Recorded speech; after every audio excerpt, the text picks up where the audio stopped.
thermocol ball or cotton Sutli pasting. Materials required. Colors. Thermocol balls. Fevicol or glue. First, color the vase with different colors.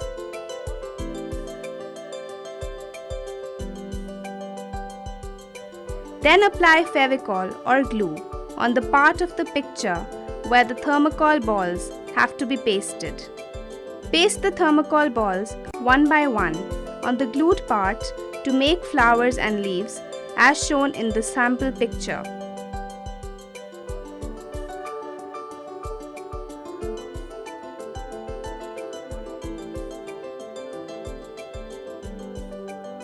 Your thermocol ball pasting activity is ready. You can follow the same steps to do cotton Sutli pasting.